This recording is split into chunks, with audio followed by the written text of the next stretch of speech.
Hello, sweet viewers. Annyeong. That means hi in Korean. I'm Christine from Kimbop TV, empowering you to live a happier and safer life, especially if you're a fellow domestic violence survivor.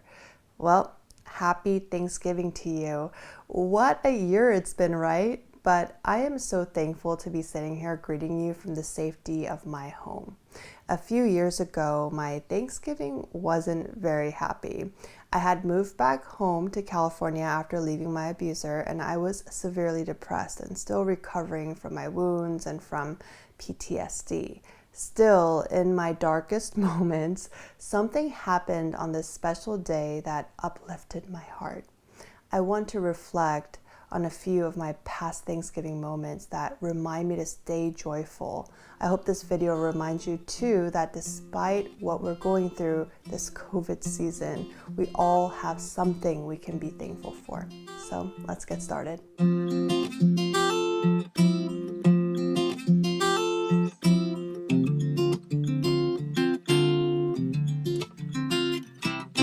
My first Thanksgiving after leaving my abuser was dreadful. I didn't want to go anywhere or eat anything. I just sulked in my living room couch by myself, crying and leaving the TV on so I could have some background noise. But then I got a phone call. It was my mom. I thought about not answering it because I felt ashamed and didn't want to talk to anyone. My mom kept her cool since I got back. I initially feared that she would yell at me or tell me I told you so. She had met my abuser before and told me that she saw some red flags. I refused to listen. Then she threatened to cut off all ties with me if I proceeded with a relationship. So I know I disappointed her when I finally came back home to LA with a broken face and a damaged heart. I didn't see her much after I got back because I pretty much became a hermit and didn't leave the house where I was staying by myself. The phone kept ringing and I picked it up. My mom asked what I was doing and I said nothing. She asked if I was hungry. I thought for a moment and I said yes. She asked if I wanted to go eat at Sizzler. I said yes. She came over to pick me up and we went to eat Thanksgiving dinner, just the two of us at a nearly empty Sizzler. I grew up eating here. I love the salad bar. Mom liked the clam chowder. I liked the taco station. We just loaded up and just sat for about an hour eating in silence. Afterwards, my mom dropped me off and left. It was such an uneventful Thanksgiving. I used to make a big deal about it. One year, I insisted we cook a turkey and it was an epic fail, but I loved being around our dinner table with my mom, my grandparents, and sometimes our aunts, uncles, and cousins, but not that year. I thought I wanted to be alone that Thanksgiving, but I was so thankful for my mom's kindness. She was willing to sit awkwardly with me at Sizzler so I didn't have to spend the holiday alone. And for a Korean mom not to nag for an entire meal, it was a miracle. Fast forward to last year. My best friend Yukemi and her sister NT came over for Thanksgiving, and we had 2 parties that day. But first, they insisted on running the turkey trot in the rain early in the morning.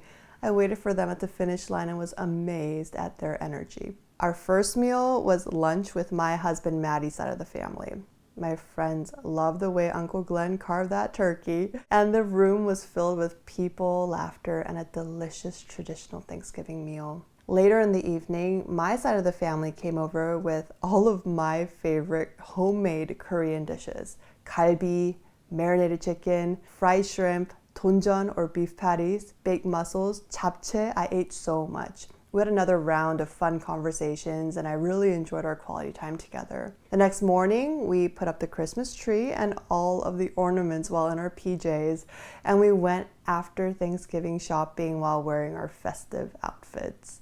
Later, we drove out to Ontario to watch Preacher Lawson, who we loved from America's Got Talent, and we spent the rest of the Thanksgiving weekend enjoying my neck of the woods. Maddie and I showed my friends the beautiful Terranea Resort. We successfully got out of an escape room, and we gave our friends a mini ice cream tour. Somi Somi at our neighborhood mall, followed by scoops on the way home. What a difference a year makes, right? This year, it's just gonna be me and Maddie and maybe my mom for a socially distanced meal.